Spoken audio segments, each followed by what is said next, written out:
جی vote کو عزت دو اور ہمیں ڈیل کرنے کا موقع دو۔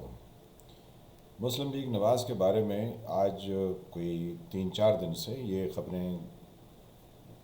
آ رہی ہیں کہ انہوں نے 2 ٹاپ کے جرنیلوں کے ساتھ ڈیل مکمل کر لی ہے اور اب جو ہے وہ ست خیراں یہ باتیں کرتے ہوئے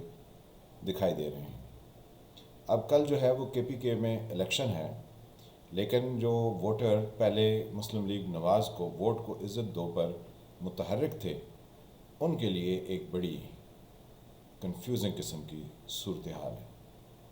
کیونکہ پہلے تو وہ ان کے اس بیانیے کے ساتھ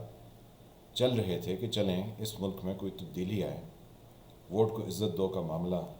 ہونا ہی چاہیے، لیکن اب ان کے لیے یہ کنفیوژن چل رہا ہے کہ یہ جو انہوں نے ڈیل کر لی ہے تو پھر اب وہ کس کو ووٹ دیں۔ تو کے پی کے بلدیاتی انتخابات میں 19 دسمبر کو اگر ان کے بیلٹ باکس سے ووٹ اس طرح نہ نکلیں تو انہوں نے کہنا یہ تو دھاندلی ہو گئی، لیکن ووٹر یہ سمجھتا ہے کہ یہ ڈیل جو انہوں نے کی ہے پرانی تنخواہ پر کام کرنے کے لیے، یعنی جس پر یہ پہلے 30-35 سال کام کرتے رہے، اب ووٹر جو ہے وہ ان کی ان چالاکیوں کو بہت اچھے طریقے سے سمجھ چکا ہے۔ اس کے ساتھ جن پر پہلے سے شفقت کا ہاتھ تھا، یعنی پی ٹی آئی پر، ان کے وزراء اور ان کے حمایتی وہ اپنی کارکردگی کی وجہ سے عوام میں پہلے ہی بہت زیادہ مایوسی پھیلا چکے ہیں۔ پھر اس کے بعد ان کے وہ شمالی علاقہ جات کے وزیر گنڈا پرسا ان کے بھائی کو کے الیکشن لڑ رہے ہیں، تو انہوں نے بھی کافی فساد اپنی زبان سے برپا کیا ہوا ہے۔ سننے میں یہ آیا ہے اور خبریں یہ ہیں کہ وہ لوگوں کو دھمکیاں دیتے ہیں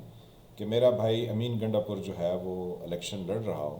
تو اس کے مقابلے میں کوئی دوسرا کیسے ووٹ مانگ سکتا ہے۔ پھر اسی تناظر میں اے این پی کے ایک کینڈیڈیٹ کا قتل ہو گیا۔ اے این پی کے بہت سارے لوگ دہشت گردی کی کروائیوں میں جان سے گئے، جس میں ان کے بلور صاحب، ان کا خاندان، پھر ان کے اور بہت سارے سرکردہ ساتھی جو اس دہشت گرد تنظیموں کے ہاتھوں نشانے پر لیے گئے۔ تو اب اشارے جو ہیں وہ ان کی طرف تو ضرور جاتے ہیں جو کہتے ہیں کہ ٹی ٹی پی کے ساتھ امن مذاکرات ہو جانے چاہیے اور ان کے تمام گناہ معاف کر دینے چاہیے۔ پشاور میں لوگوں کو اس بات پر بھی غم و غصہ ہے کہ آرمی پبلک سکول کے واقعے کو ابھی تو 6-7 سال ہوئے، تو اس حکومت نے اس کو کیسے بھلا دیا۔ تو کل کے جو انتخابات بلدیاتی ہونے والے ہیں، کیونکہ وہ ہیں تو جماعتی بنیادوں پر، تو اس کی صورتحال بہت دلچسپ رہے گی، کیونکہ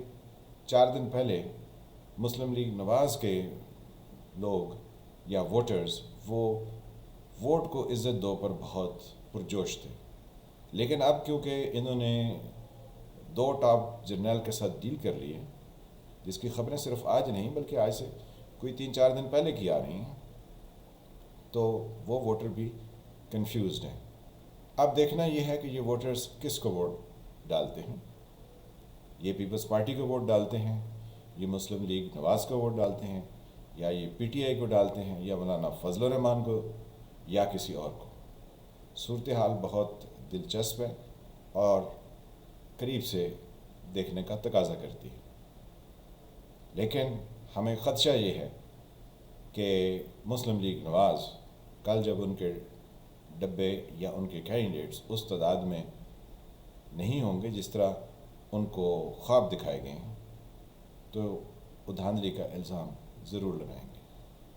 حالانکہ ان کے ووٹ کم ہونے کی وجہ ان کی ٹاپ لیول کے اسٹیبلشمنٹ کے لوگوں کے ساتھ ڈیل ہے، جس پر لوگ ان کے اگینسٹ کے پی کے میں ریونج فل ہو چکے۔ تو دیکھتے ہیں کہ کل کے الیکشن میں کیا رزلٹس آتے ہیں۔ پاکستان میں ہر وقت کچھ نہ کچھ ہوتا ہے اور پھر ہوتا ہی رہتا ہے۔ میں ہوں فیل ملک، آپ دیکھ رہے تھے سرکار۔ ملتے ہیں کسی اور ابھرتے ہوئے ٹاپک کے ساتھ، تب تک کے لیے خدا حافظ. اللہ تعالیٰ آپ کو اپنی حفظ و امان میں رکھے.